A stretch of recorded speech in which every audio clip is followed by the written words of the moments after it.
Today I'm going to show you how to make a beautiful hardwood mallet out of a piece of firewood. I've selected a piece of olive wood which was from a tree I cut down in my garden a couple of years ago, so it's had time to dry out. The reason you need to use a hardwood is because softwood like pine will dent easily when you hit it against the back of your chisel, causing the face of the mallet to become uneven. Hardwoods like olive, though, are a lot more resilient. To start off, I machined a flat face on the piece of wood using my miter saw.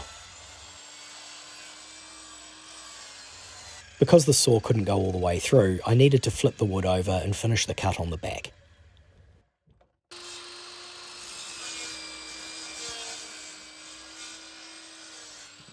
Now that I've got a flat surface on the wood, I can reposition it on the saw and cut a second face. At this point, I'm not working to any particular measurements, I'm just trying to get a clean working surface.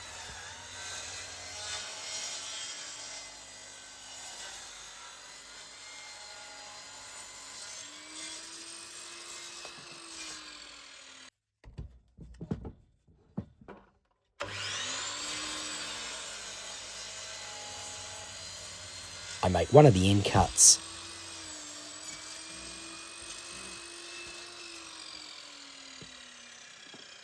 and I now have 3 right angle faces to work with. From these faces we can measure out the dimensions that we want the head of the mallet to be. At this point I'm not trying to cut to the precise size, I'm leaving all the dimensions a little bit oversized so that I can do precise cuts later.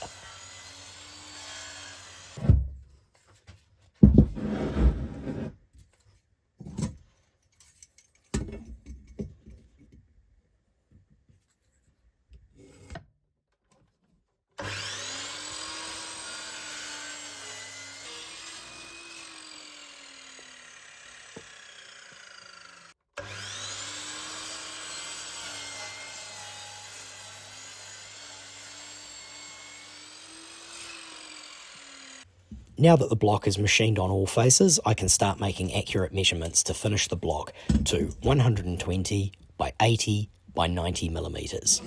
It's important that the faces of the mallet are the end grain and not the side grain.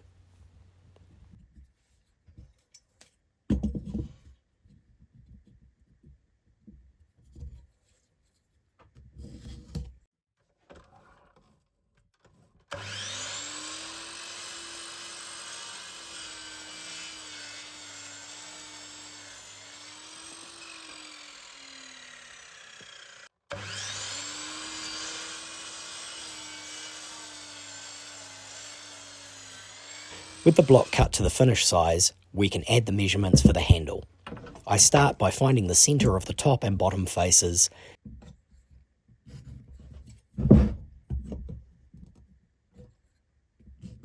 then measuring out from there. I mark the dimensions of the handle at 40 by 27 millimeters.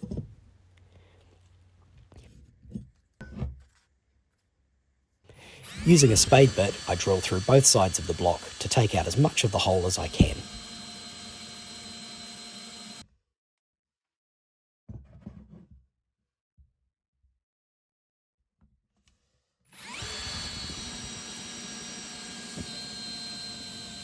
With a chisel, I finish the hole for the handle from both sides of the block. Now back to my firewood pile, I select a branch that's long enough for the handle and then trim it down to a manageable size. I very carefully trim the dimensions of the handle down on the miter saw.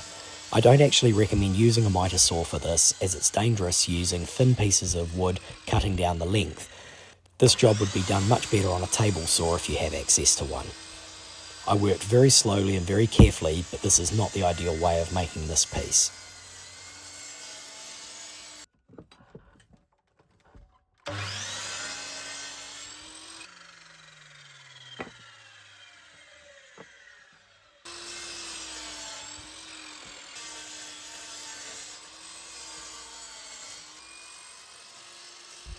I continued trimming until I had the final piece for the handle at 40 by 27 by 350 millimeters, which fits nice and tight into the head block. I mark the position of the hand grip and I use a power file to grind the part that I will hold to make it more comfortable.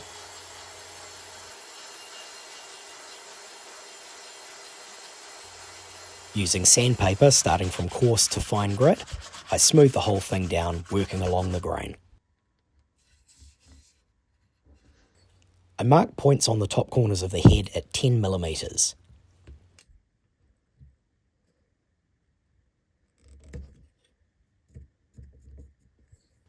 Then, using a lid with a large circumference, I mark a curve between the centre at the top and my 2 points.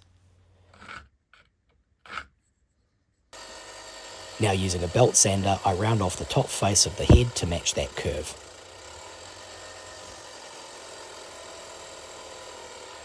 Next, on the bottom corners, I mark 10mm again, and I draw a line between the top corners and my bottom marks so that we can angle the faces.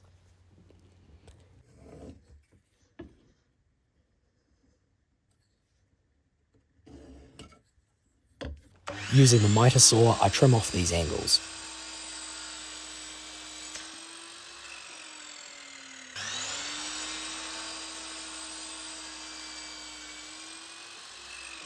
Make sure you keep one of these wedges that you just cut, as we will use this later.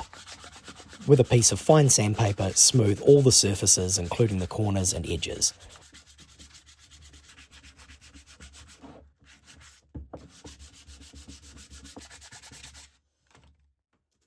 Using a small piece of sandpaper folded over, smooth the edges inside the hole as well.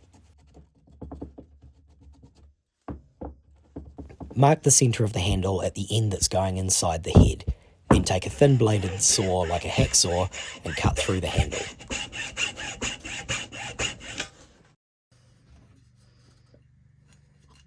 Assemble the mallet by simply tapping the handle into the hole and use a hammer to drive it home.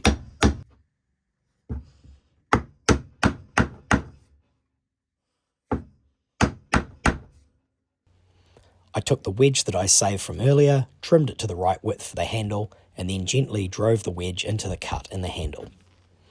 Usually you would have to trim the wedge off at the top surface, however mine snapped off completely flush with the surface while I was hammering it, so I was able to skip this step. The head is now nice and secure. Using some Danish oil and a cheap paintbrush, apply a liberal coat over the surface of the mallet.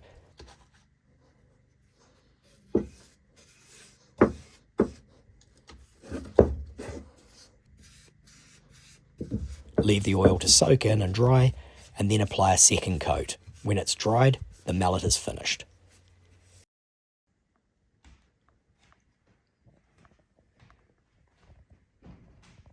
A wooden mallet is an invaluable tool in the workshop when you're using chisels.